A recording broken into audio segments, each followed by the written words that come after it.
जी हाँ, चलिए आपकी स्क्रीन पर अगर आप देखें तो अब वास्तविकता और ब्रिटेन जो है, अब मृत्युंजय गोल्ड देख लिया, कमोडिटी देख ली, इक्विटी देख लिया, आपकी स्क्रीन पर आप देखें ब्रिटेन अब ईयू का हिस्सा नहीं है। कितने साल बाद ये वास्तविकता हुआ? 2 महीने से 3 महीने से बात कर रहे थे इसके बारे में, और फाइनली अगर आप देखें इसका हिस्सा, it's a complete surprise for equity market. बिल्कुल सरप्राइज है, किसी ने ये उम्मीद नहीं की थी कि ऐसा होगा, और बाजार के अनुमान के बिल्कुल विपरीत नतीजे आए हैं वीरेंद्र। और पहली बार ईयू से कोई देश बाहर निकला है, तो ये एक बड़ी घटना है अंतर्राष्ट्रीय राजनीति के लिहाज से, और इसका बड़ा इंपैक्ट मार्केट पर दिख भी रहा है। और मुझे लगता है कि मार्केट काफी ज्यादा चालाक है compare to analyst, compare to expert, क्योंकि मार्केट ने पहले ही भांप लिया कि ऐसा कुछ हो रहा है। और आप देखिए कि आज शुरुआती दौर से ही बाजार ने ये रिएक्शन भी दिखाना शुरू कर दिया कि बाहर होने के बाद जो मार्केट की तस्वीर होगी वो सुबह से ही दिखने लगी थी, चाहे वो कमोडिटी मार्केट हो या फिर इक्विटी मार्केट हो। तो निश्चित तौर पे बाजार ने भांप लिया था, और बाजार का जो आज का अनुमान था उसी के अनुमान अनुसार आज नतीजे आए। लेकिन अब एग्जैक्टली 2-3 प्रोस्पेक्टिव से और बात कर लेते हैं। संजय जी, एक चीज आप ये बताइए, अब जैसे अभी मिस्टर नागराजन से बात भी कर रहा था मैं, मैंने गोल्ड पे आपका राय लिया, मैंने आपका एग्जैक्टली अगर आप देखें क्रूड पे आउटलुक लिया है, लेकिन फॉरेक्स को संभालना, रुपए को संभालना, और देखिए रुपए को जब मैं संभालने की बात कर रहा हूँ ना, हमें दोनों प्रोस्पेक्टिव देखने हैं। हमें एक्सपोर्टर का हित भी देखना है, हमें इंपोर्टर का हित भी देखना है। रुपया कौन सी ट्रेजेक्ट्री में स्लिप कर सकता है by virtue of this event, किस में आरबीआई इसको रखने में सक्षम रहेगा या फिर चाहेगा, और इसका सीधा इंपैक्ट आप आईटी सेक्टर पे कैसे देख रहे हैं संजय जी? ठीक है, तो देखिए रुपए पे जो इम्पैक्ट है वो सिर्फ इसी इवेंट के कंटेक्स्ट में देखना सही नहीं होगा। 2 और इवेंट हैं जो जिनका प्रभाव रुपए पे पड़ रहा है। एक तो डॉक्टर रघुराम राजन की क्विट करने की डिसीजन, और उनके सक्सेसर का अब तक मनोनीत नहीं होना, हाँ, उसका इम्पैक्ट भी रुपये पर जरूर पड़ रहा है। और खास करके चूंकि ये उस समय हुआ है जबकि ब्रेक्जिट की रेफरेंडम आई है, तो दबाव थोड़ा सा और बढ़ गया है। लेकिन मैंने देखा सवेरे जिस लेवल पे रुपया खुला था, अभी उस लेवल से रुपया थोड़ा सा स्ट्रांग हुआ है। मतलब भले ही कल के कंपैरिजन में वो डिप्रिशिएटेड है, बट सवेरे ज्यादा वीक था, अभी थोड़ा सा स्ट्रेंथ उसमें आया है। तो मेरे ख्याल से रिजर्व बैंक ऑफ इंडिया का इंटरवेंशन एक बहुत बड़ा रोल प्ले करेगा रुपये के नियर टर्म ट्रेजेक्ट्री पे।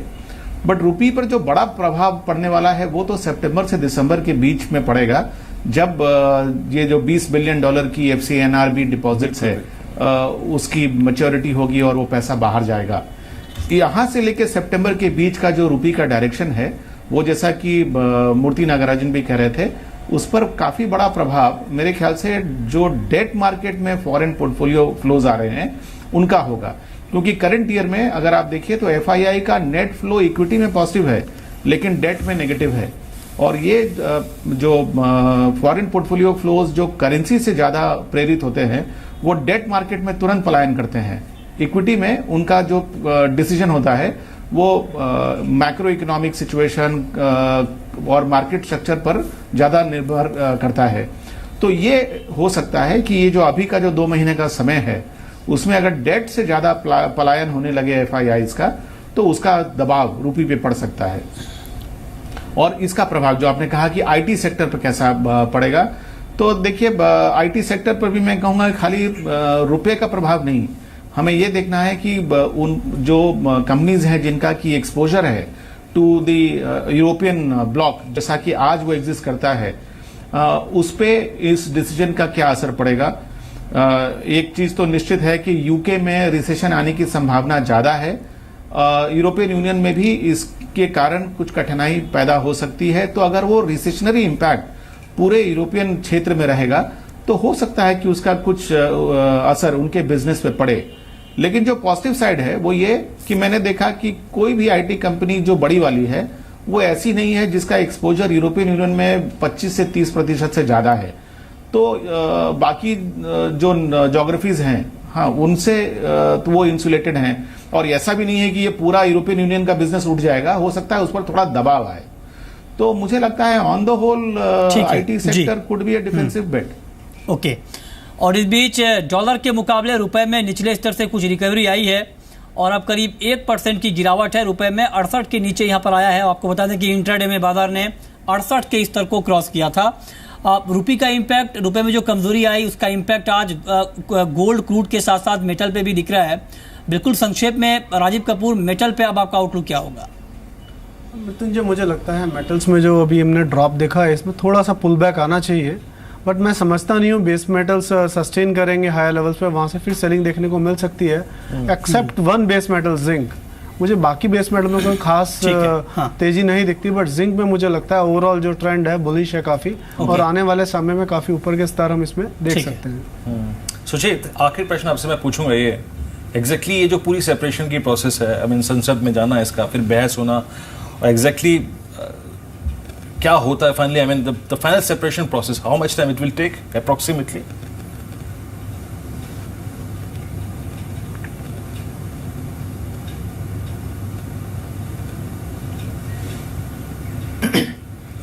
Hello? Suchit, are you getting a voice? Hello? मेरी शायद आवाज उनके उन तक नहीं है। सुचित, मेरा प्रश्न ये होगा तो ये Yes, hi. They प्रोसीजर जी अभी ये है कि अल्टीमेटली अभी एक ये रेफरेंडम डिसीजन है,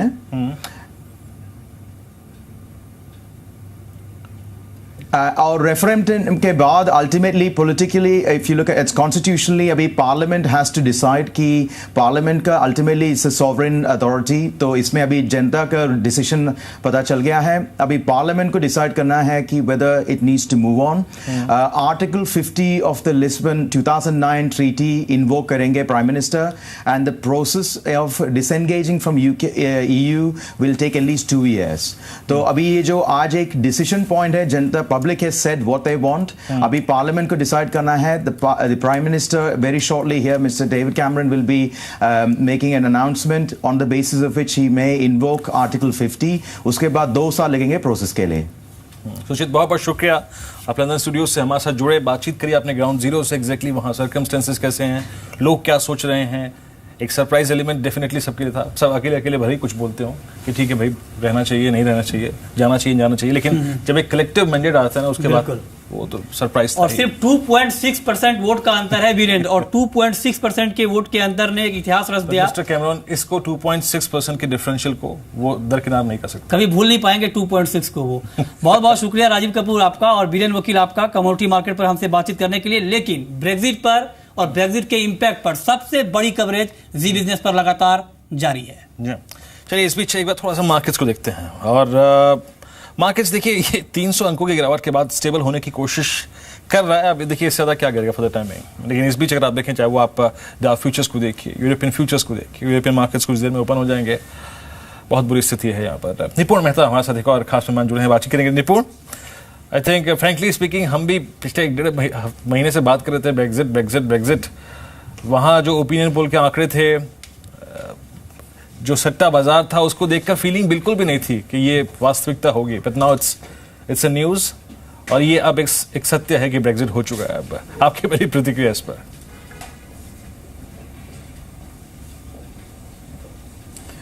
वेल आई थिंक वीरेंद्र, इसका फर्स्ट थॉट ये है कि सबने सोचा था, पूरी दुनिया ने सोचा था कि थियोरेटिकली ये पॉसिबल है, लेकिन एक्चुअली होगा ये एक्सपेक्ट किसी ने नहीं किया था।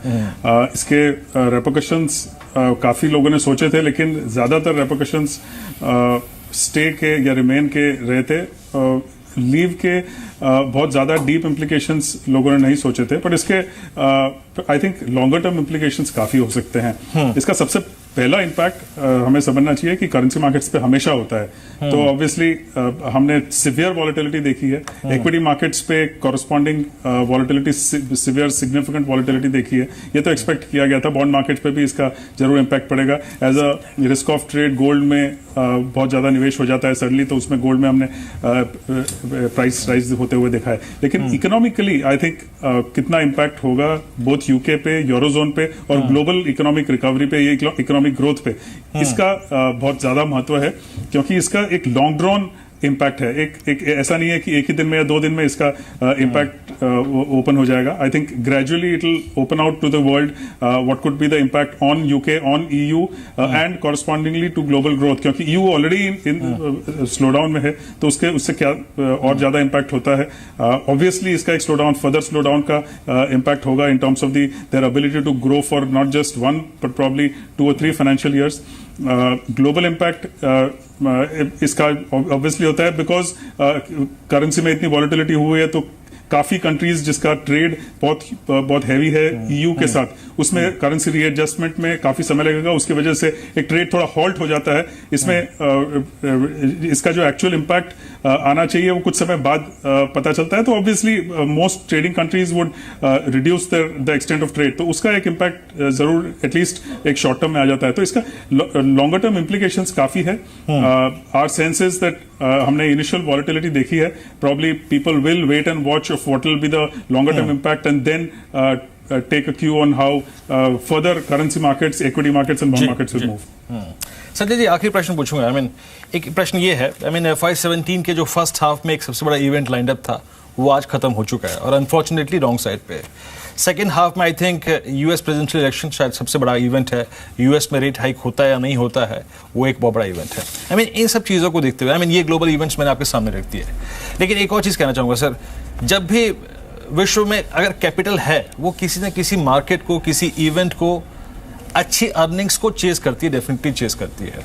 जो इंस्टीट्यूशनल पैसा है, FIs का पैसा है, उसका इंडियन मार्केट्स की तरफ, इंडियन अर्निंग्स विजिबिलिटी की तरफ क्या पर्सपेक्टिव होगा, और क्या वो शांति से बैठेंगे, या फिर आपको लगता है कि नहीं, इंडियन मार्केट्स जिस जगह बैठे हैं और जो अर्निंग विजिबिलिटी है FY17 में या फिर FY17 के सेकंड क्वार्टर में, थर्ड क्वार्टर में, फोर्थ क्वार्टर में, उसको देखते हुए वो पैसा इंडियन मार्केट्स को डेफिनेटली चेज करेगा?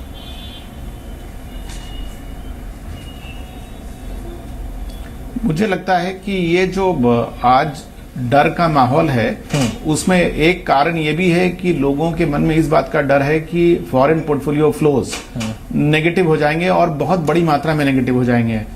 मेरे ख्याल से लॉजिकली अगर आप देखें तो इसकी संभावना कम है। क्योंकि ना सिर्फ हमारी मार्केट्स फंडामेंटली अच्छी हो गई हैं, जो डोमेस्टिक पार्टिसिपेशन भी अब जो आ रहा है इक्विटी मार्केट में, तो वो भी एक कॉन्फिडेंस पैदा करता है।